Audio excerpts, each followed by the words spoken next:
I am sorry, माझ्यामुळे खूप त्रास होतोय तुम्हा सगळ्यांना.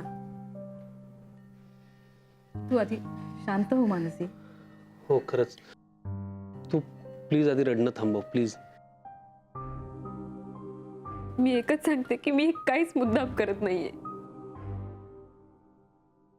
परिस्थिती तशी आहे की मी काहीच करू शकत नाहीये.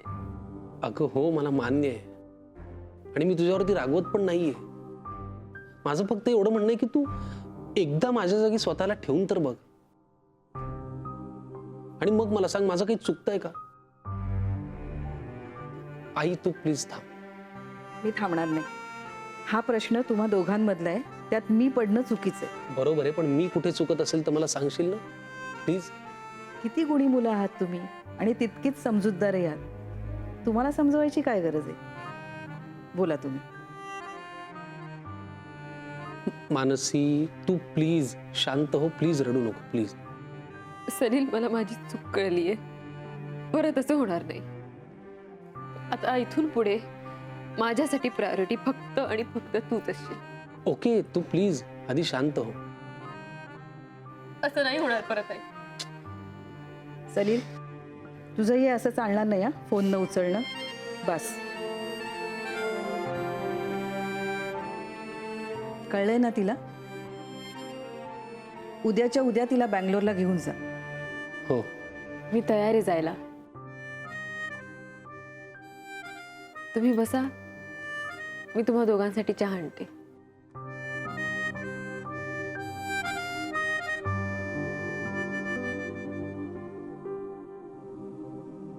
बोल ना, काय करणार आहेस तू? अरे तोंड उघड. मोहन गेला घर सोडून, आता काय करशील तू? बोल ना.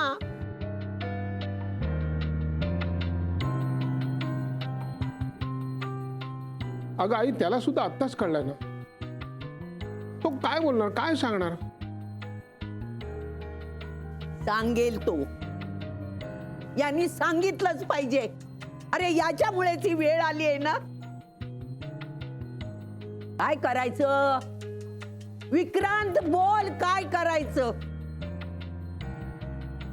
माई तू शांत हो. तू इथे बस बस बस बस बस. आपण यातून काहीतरी नक्की मार्ग काढू. हा शांत हो. कशी शांत होऊ?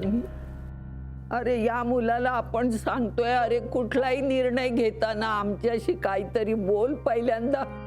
पण नाही. बोल, अरे बोल ना तू. बरोबर आहे माहिती तुझं. अरे दे ना आता उत्तर. नानू मामा, तू मला कशाला गप्प करतोयस रे? त्यापेक्षा तुझ्या मुलाला बोलतं कर ना. अरे पण त्याला थोडा वेळ तर द्या ना. आज तुझ्यामुळे घर दुभंगलं विक्रांत, केवळ तुझ्यामुळे. अरे या घरातल्या प्रत्येकाचा विचार मी आजपर्यंत करत आले. प्रत्येकाचं म्हणणं मी नेहमी ऐकते. सगळं छान चालू आहे, पण माहित नाही का पोटात असा गोळा येतोय. माझ्याही आलाय. तुला माहिती माझे मित्र काय म्हणतात की ना, लग्नाच्या सुरुवातीला म्हणजे लग्नाकडे जात असताना हा असा पोटात गोळा येणं वगैरे सगळं खूप कॉमन आहे.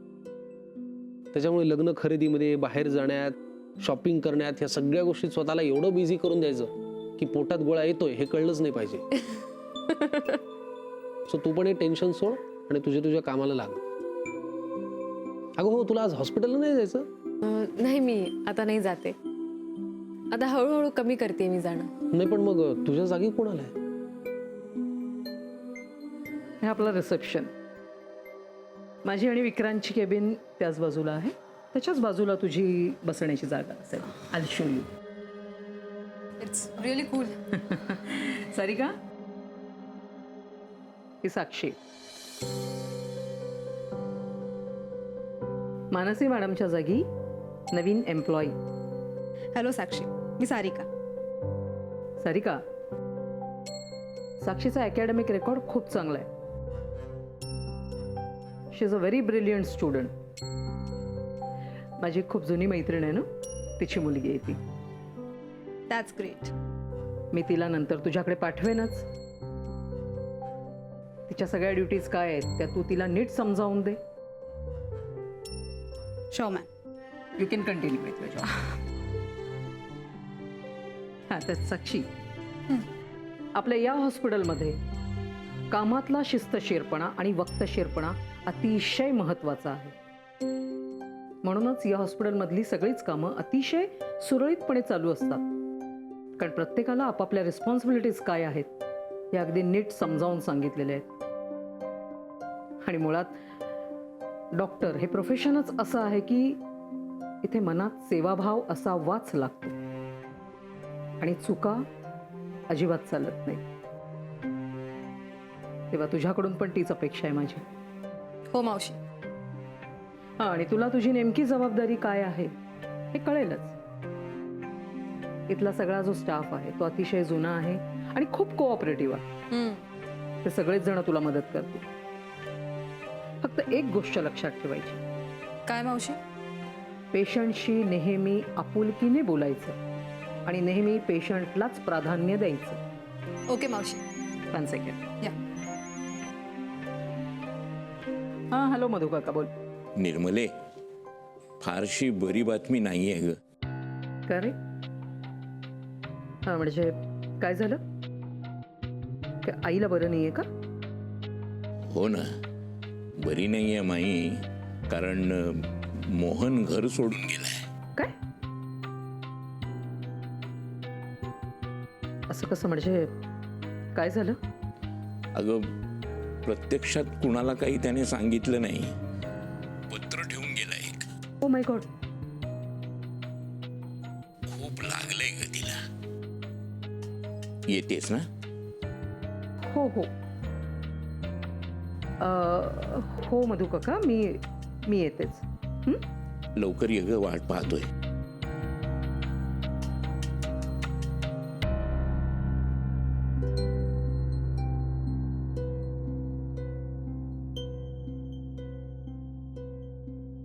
हे पण ठेव.